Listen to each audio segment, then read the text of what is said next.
Fernando, ¿qué tal? Hola, buenas. No te cansas de mirar tus cuadros. ¿Cambiarías algo del cuadro este que tiene por delante? Bueno, de este en concreto yo creo que no. Yo creo que lo dejaría tal y como quedó el año pasado, porque prácticamente se concluyó el año pasado este cuadro. Y es un poco como la vuelta al principio, porque en medio ha estado la serie de los paisajes viajados, que ha sido la más larga de las series que he hecho, tiene varios miles de obras de diferentes formatos, pero todos más horizontales, todos más, porque me di cuenta en un momento de mucho follón administrativo dentro de la universidad que estaba viajando mucho y veía el paisaje de otra manera, veía el paisaje sin detalles y como más alargado, y pedí a quien me hacía habitualmente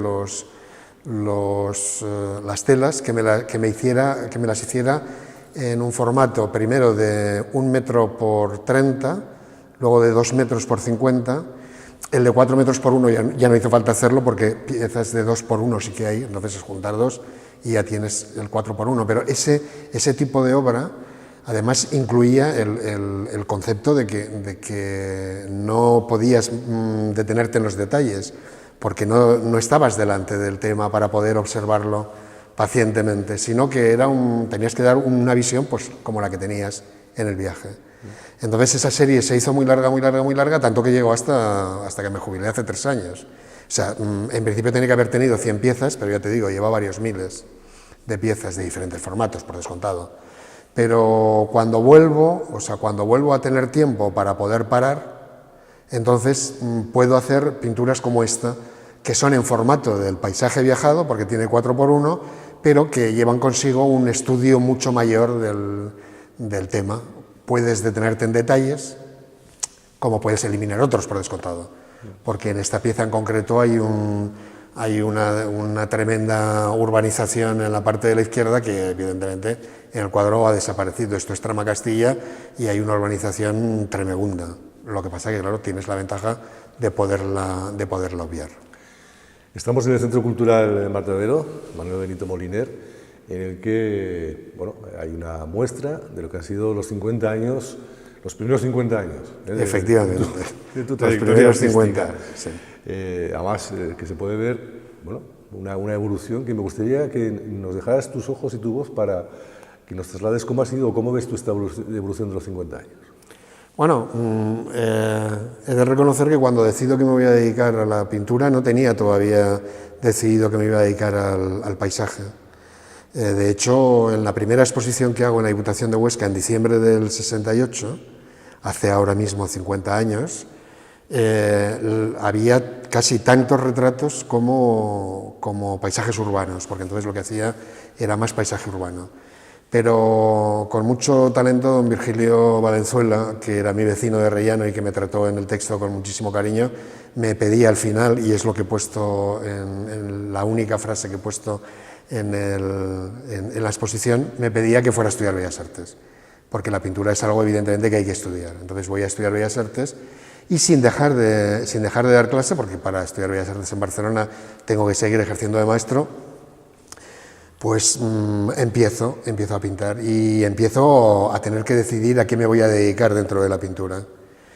Y como en ese momento el que más sonaba en España, me refiero, de Huesca era Beulas, y Beulas lo que pintaba era paisaje, pues seguramente muy influido por él, pues decidí que me iba a dedicar al paisaje casi en exclusiva y empecé a pintar paisaje desde el principio. Siempre paisaje de los alrededores de Huesca, porque al principio salía con el que me había preparado para el ingreso en Bellas Artes, Pablo Subías, salíamos a pintar al campo. Él tenía un coche, montábamos los caballetes ahí y nos íbamos al campo y estábamos pintando en el campo. Y es lo que realmente me gustaba, siempre el paisaje, porque al Pirineo le he tenido un poquito de miedo como tema. Me ha parecido excesivo, me ha parecido excesivamente grande.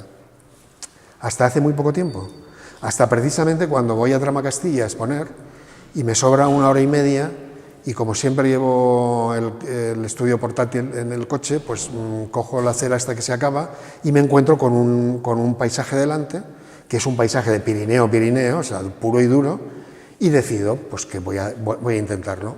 Bueno, el resultado no es excesivamente bueno, pero a mí me parece suficiente, y entonces, no ese mismo año, pero al cabo de 2, cuando ya estoy jubilado, al cabo de 2 sí que decido que voy a hacer una serie de 100, vuelvo a las series de 100, diciendo, vas a hacer 100 ventanas al Pirineo. De esas hay 8 en esta exposición. Oye, Fernando, dicen que con la edad nos convertimos más descarados. ¿También con la pintura no se convierte más descarado? Sin duda, sin duda. Llega un momento en el que, bueno, vamos a ver, tiene que quedar claro desde el principio, yo no he pretendido nunca hacer arte.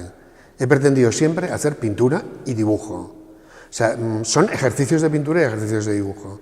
Porque he pensado que siempre tiene que haber alguien que esté explicándole a todo el mundo el principio de la pintura. Porque claro, como he combinado la pintura también con la crítica de arte, dentro de mis compañeros de la crítica de arte en España hay algunos que están tan por encima incluso muchas veces de las obras que están analizando, porque realizan sus propias obras de arte, que a mí me parece que siempre tiene que haber alguien que le explique a uno que nunca se ha metido en pintura, que le explique qué es lo primero que tiene que aprender, qué es lo primero que tiene que entender para entender luego las grandes composiciones o las grandes pinturas. Entonces, yo he pretendido pintar paisaje, pero lo que he pretendido ha sido trabajar con el color y trabajar con la forma y con la composición, nada más. Porque es el principio de todo, y a mí me parece que eso es tajo suficiente como para una vida dedicada a la pintura, y la he dedicado. En estos 50 años ya has dado con tu cuadro soñado o está por llegar. Bueno, yo pienso que hubo un momento en el que Antonio Saura, en el 92, vino a dar una conferencia a la Escuela de Magisterio, yo entonces era director de la escuela, y vino a dar una conferencia, y hubo una frase de su conferencia que me dejó absolutamente impactado y que he utilizado muchas veces, tanto en clase como en la crítica, dijo textualmente, lo bello es lo intenso, dando a entender que no tenía nada que ver la belleza con los formatos, ni con el tipo de pintura que haces, o con el tipo de obra que haces. No, lo bello es lo intenso. Si una pieza tiene intensidad, es hermosa. Yo creo que alguna de las más pequeñas que he hecho en esta vida, porque últimamente me he dedicado a reciclar tarjetas de visita, a pintar acuarelas en tarjetas de visita recicladas, o en tarjetones. Hay algunas piezas de esas pequeñas, de las tarjetas, hay una en concreto, que es una pieza que es un trozo de la carretera que va de San Esteban de Litera a Peralta de la Sal, que en los últimos 11 años la he hecho reiteradamente, esta mañana, por ejemplo. Entonces, yo creo que esa tarjeta de visita, que la tengo, es de lo poco que tengo en casa, mío, colgado me refiero, lo tengo puesto en un marquito muy sencillo, pero lo tengo puesto siempre delante, porque me da la sensación de que en esos pequeños centímetros cuadrados hay todo lo que tiene que tener un paisaje. Entonces yo creo que el cuadro soñado en realidad es esa pequeña pieza. Con eso ya casi me conformaba. Has hablado del color. En estos momentos, ¿cuál es el color que predomina en tu bueno, yo pienso, en tu memoria de estos 50 años, ¿no? Sí, no en el momento actual? Bueno, yo creo que la serie que hice del Somontano de Barbastro en concreto, en verano, en el verano de hace 6 o 7 años, para exponerla en la sala de la UNED, quizás ese amarillo, esos amarillos, tengo unos pigmentos en casa que me regaló mi suegro hace un porrón de años, de la Casa Basf, que son tremendos, o sea, que tienen un poder a la hora de convertirse en pintura, que es algo impresionante. Y hay 3 tipos de amarillo, y esos 3 amarillos yo creo que son los que más me han hecho disfrutar. La piececita pequeña también es amarilla. Le voy a preguntarle, aprovechando que también eres crítico al crítico, sí. ¿Qué cantera tenemos de pintores aquí en la provincia de Huesca? Bueno, en la provincia de Huesca yo creo que hay una barbaridad, una barbaridad. Bueno, se habla siempre de lo tremendamente desarrollado que está Huesca en el ámbito cultural, de lo bien dotada que está Huesca culturalmente, de la cantidad de actos que se celebran, de la cantidad de exposiciones. Bueno, eso evidentemente es porque hay una sustancia que, por cierto, cuando empieza a funcionar de verdad es cuando se crea, cuando se pone en marcha la Escuela de Artes. Cuando se pone en marcha la Escuela de Artes, es cuando realmente empieza a salir gente, cuando empieza realmente a salir pintores que empiezan a tener un interés diferente, porque hasta ese momento lo que había habido era muchos aficionados a la pintura, pero que profesionalmente, pues a lo mejor no eran precisamente pintores. Pues la verdad es que pintar es un placer. Bueno, pues sí, la verdad es que sí. Yo si no he dejado de pintar es porque me lo he pasado muy bien. Claro que también podría decir que no he dejado de dar clase porque también me lo pasaba muy bien, pero bueno. Pero sí que es cierto que la pintura, yo cuando oigo a veces comentarios en el sentido de que la gente que sufre pintando y tal, digo, pues chico, yo debo ser muy raro, porque yo no he sufrido nunca pintando, al revés, me lo he pasado muy bien. De hecho, te metes en el estudio y cuando te quieres dar cuenta ya te están llamando porque tienes que estar en otro sitio.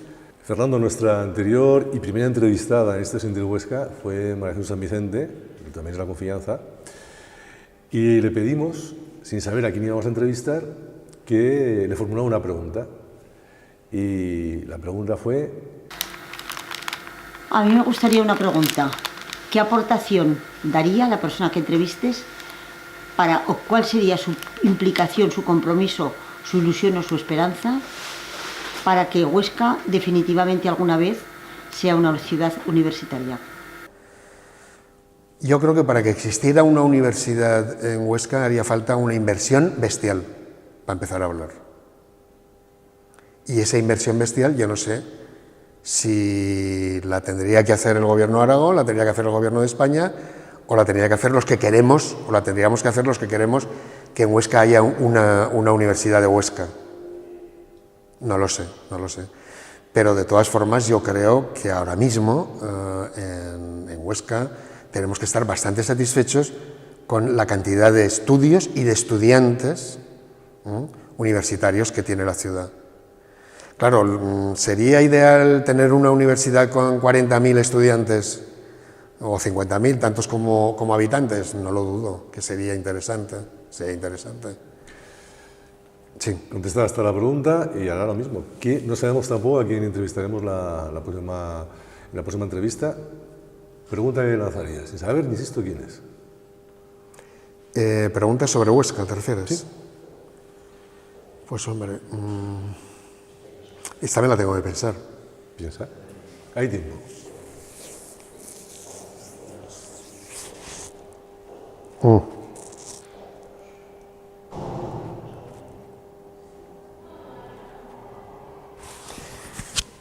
Pues no sé, pero yo le preguntaría que ¿cuándo seremos capaces de ver lo bueno que tiene la ciudad de Huesca y no estar todo el santo día metiéndonos con lo que no va bien?